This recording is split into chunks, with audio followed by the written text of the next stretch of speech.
But yeah, it was definitely difficult on both sides just to see the lack of productivity in the conversations. I wanted to ask about your classes and like the specific content of them. But before we do that, I was wondering if you've seen RFK made this documentary. It's only like about 20 minutes long.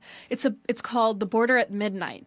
Have you seen of it or heard it or anything? I have not. So it is about him going to the border at midnight and basically just like, because he was anti-wall.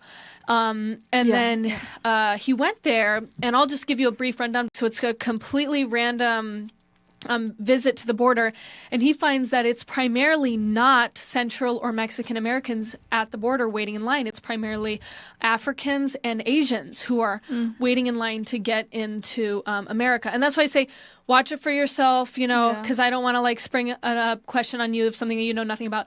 Watch it for yourself. But it is a very interesting insight piece, because they really go into the gruesome details of what's happening to children that are undocumented and how easy it is for them to fly off the radar.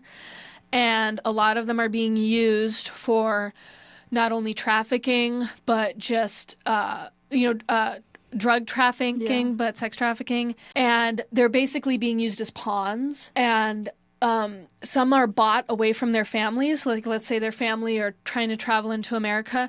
They're like bought from them and then used as a pawn to smuggle either themselves or like a fentanyl operation through different. And then the other thing that this film talks about is the manipulation of the entrance ports and the unfinished wall. So there's some parts, how Biden ceased the wall to be built. Well, there's some portions of the wall where it's just a gap. Okay. So what will happen is there's manipulation where, because of that gap, there's a big I was going to say influx again. What is up with that word? There's a big mass of people going, and when he interviewed a lot of these people who were standing in a line to get into America, they would say, are you seeking asylum? And most of them said no.